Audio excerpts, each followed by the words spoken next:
National Federation of the Blind. Live the life you want. Make Way for Ducklings by Robert McCloskey. McCloskey.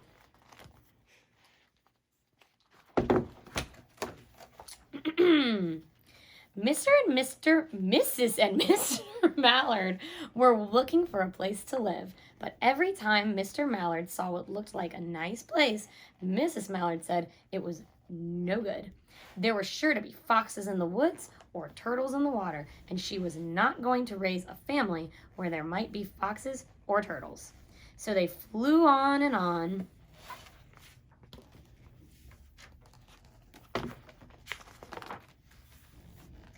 When they got to Boston, they felt too tired to fly any further. There was a nice pond in the public garden, also known as the Commons, with a little island on it. The very place to spend the night, quacked Mr. Mallard. So down they flapped.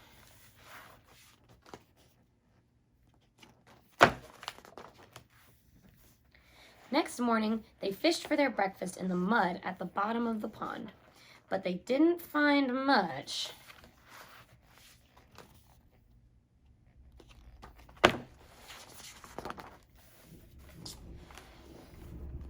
Just as they were getting ready to start on their way, a strange, enormous bird came by. It was pushing a boat full of people, and there was a man sitting on its back. "Good morning," quacked Mr. Mallard, being polite. The big bird was too proud to answer, but the people on the boat threw peanuts into the water, so the Mallards followed them all round the pond and got another breakfast better than the first.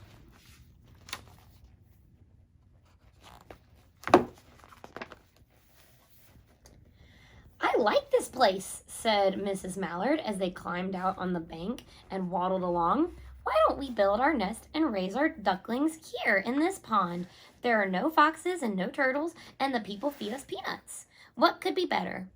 "Good," said Mr. Mallard, delighted that at last Mrs. Mallard had found a place that suited her.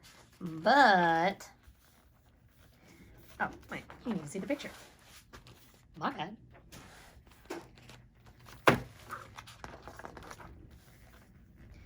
"Look out!" squawked Mrs. Mallard, all of a dither. "You'll get run over." And when she got her breath, she added, "This is no place for babies, with all those horrid things smashing about. We'll have to look somewhere else." Picture description: a boy races by on his bicycle and knocks over Mr. Mallard.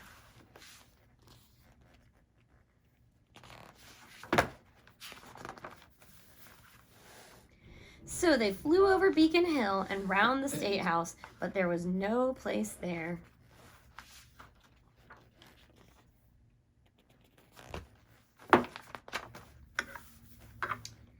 They looked in Louisburg Square, but there was no water to swim in.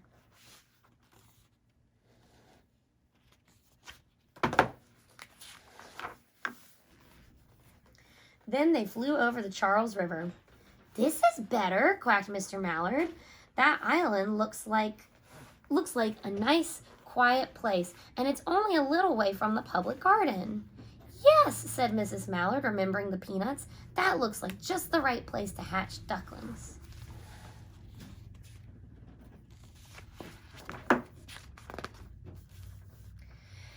So they chose a cozy spot among the bushes near the water and settled down to build their nest. And only just in time, for now they were beginning to molt. All of the old wing feathers started to drop out, and they would not be able to fly again until the new ones grew in.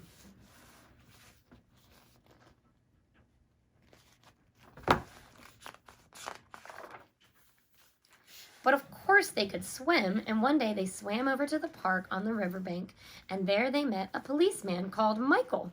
Michael fed them peanuts, and after that, the Mallards called on Michael every day.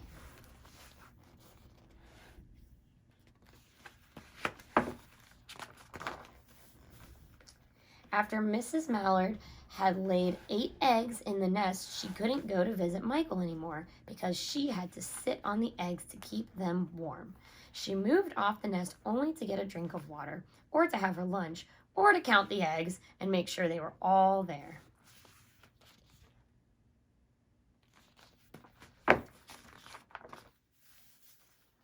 One day, the ducklings hatched out.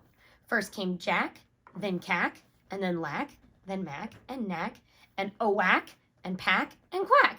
Mr. and Mrs. Mallard were bursting with pride. It was a great responsibility taking care of so many ducklings, and it kept them very busy.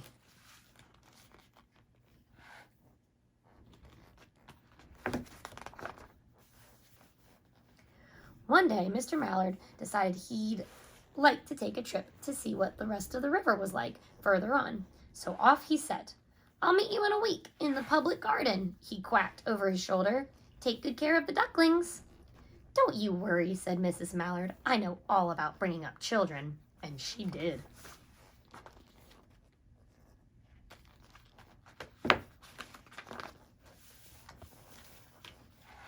She taught them how to swim and dive.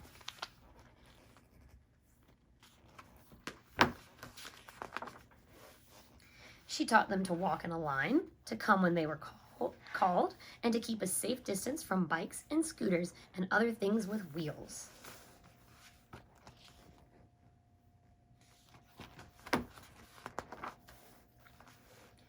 When at last she felt perfectly satisfied with them, she said one morning, "Come along, children, follow me."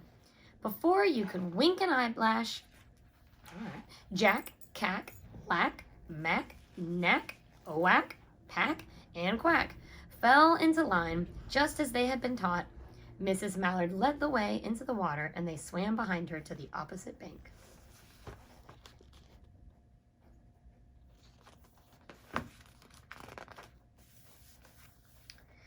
There they waded ashore and waddled along till they came to the highway.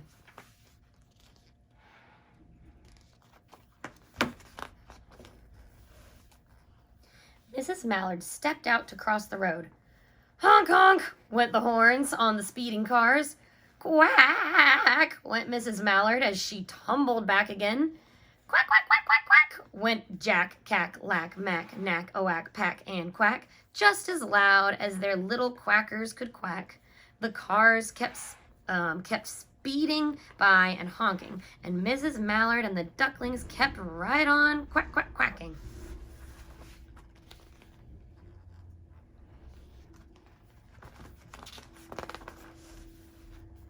They made such a noise that Michael came running, waving his arms and blowing his whistle.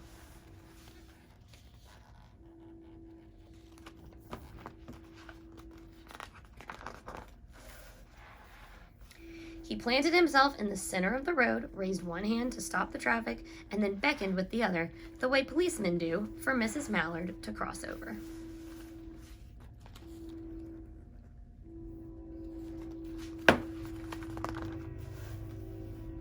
As soon as Mrs. Mallard and the ducklings were safe on the other side and on their way down Mount Vernon Street, Michael rushed back to his police booth.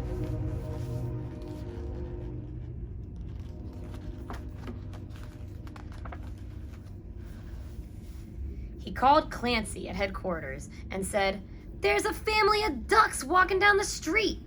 Clancy said, "Family of what?" "Ducks," yelled Michael. "Send a police car, quick!"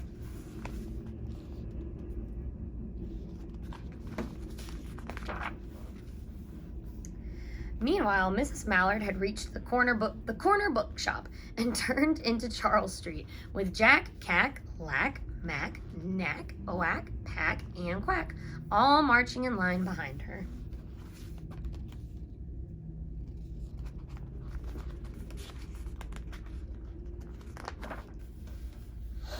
Everyone stared. An old lady from Beacon Hill said, "Isn't it amazing?" And the man who sweeps the street said, "Well now, ain't that nice?" And when Mrs. Mallard heard them, she was so proud she tipped her nose in the air and walked along with an extra swing in her waddle.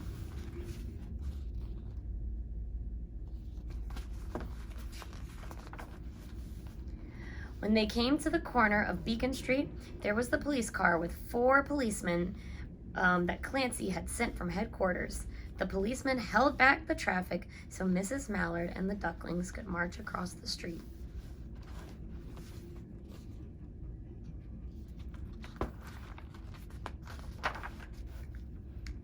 right on into the public garden.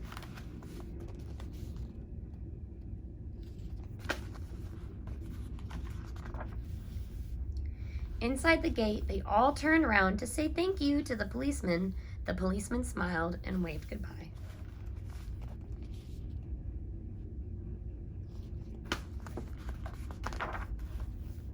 When they reached the pond and swam across to the little island, there was Mr. Mallard waiting for them, just as he had promised.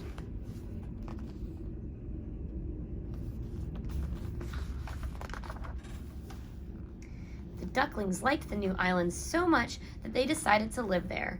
All day long, they followed the swan boats and eat peanuts.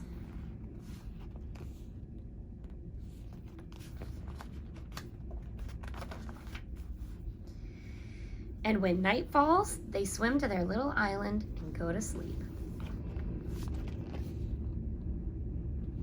The end.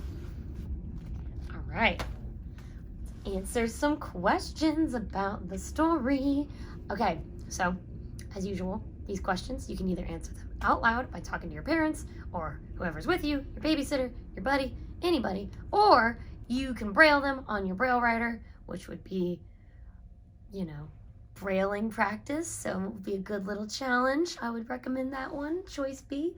All right, question number 1. What kind of place does Mrs. Mallard want to lay her eggs? Question 2. Why do the Mallards like the public garden so much? Question 3. What do you notice about the ducklings' names? Jack, Cack, Lack, Mac, Knack, Oack, Pack, and Quack.